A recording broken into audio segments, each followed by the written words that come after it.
আসসালামু আলাইকুম। আমি আজকে করে দেখাবো চান্দা মাছের বড়া।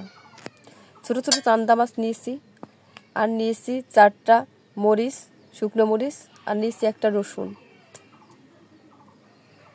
আমি এইগুলো চান্দা মাছ এখন বেটে নিব। আর এখানে আমি অনেকগুলো পেঁয়াজ কেটে রেখেছি এই চান্দা মাছের বড়ার জন্য। এখন আমি চান্দা মাছগুলো বেটে নিব। প্রথমে শিলপাটা দেখেন আমি শিলপাটা নিয়ে নিয়েছি, এখন বেটে নিব। চান্দা মাছ বাটা হয়ে গেছে। চান্দা বাটার পরে দেখেন চান্দা মাছটা বাটার পরে কীরকম হয়েছে কালারটা। এখন আমি এটা কালারটা সুন্দরের জন্য আমি শুকনো মরিচ ব্যবহার করব। 5টা শুকনো মরিচ নিচ্ছি, এগুলো বেটে নিব। আর এর সাথে রসুন। এখন ওই শিলপাটাই আমি রসুন আর মরিচ 5টা বেটে নিব ভালো করে মিহিন করে। এর সাথে আমি কতটুকু লবণ অ্যাড করে নেব স্বাদ মতো, যে লবণটা দিলে বাটতে যেতে আমার তাড়াতাড়ি হয়, মরিচটা মিহিন হয়ে যায় তাড়াতাড়ি।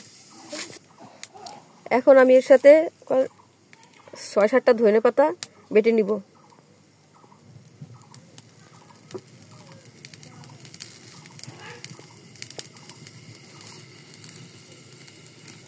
আমি এই যে মশলাগুলো বেটে নিয়েছি শিলপাটায়,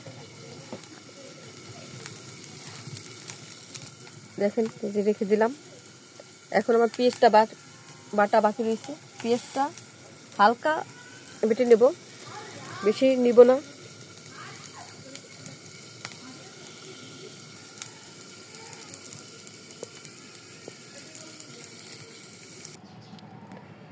পেঁয়াজটা আমার বাটা হয়ে গেছে। দেখেন আদা বাটা করে রেখেছি পেঁয়াজটা।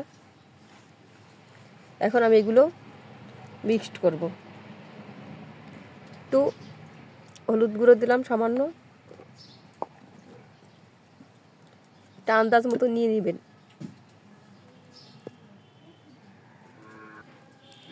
আমি এখানে সামান্য একটু তেল দিয়ে দিব, 1 চা চামচের মতো।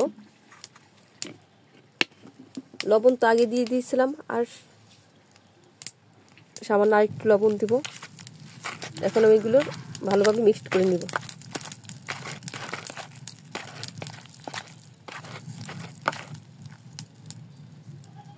এই সাইডে আমি ফ্রাই প্যানে তেল উঠিয়ে দিয়েছি, তেলটা গরম হতে থাক। তেলটা আমার গরম হয়ে গেছে। এখন আমি বড়া করে নিব।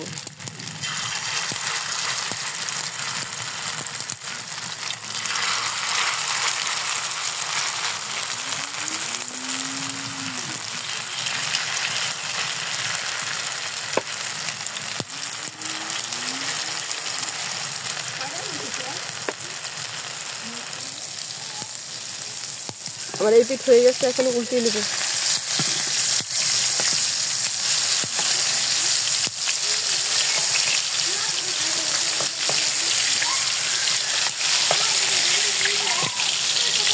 বড়াটা আমার হয়ে গেছে, এখন আমি নামিয়ে নিব। দেখেন আমার চপটা হয়ে গেছে, কত কালারফুল লাগতেছে।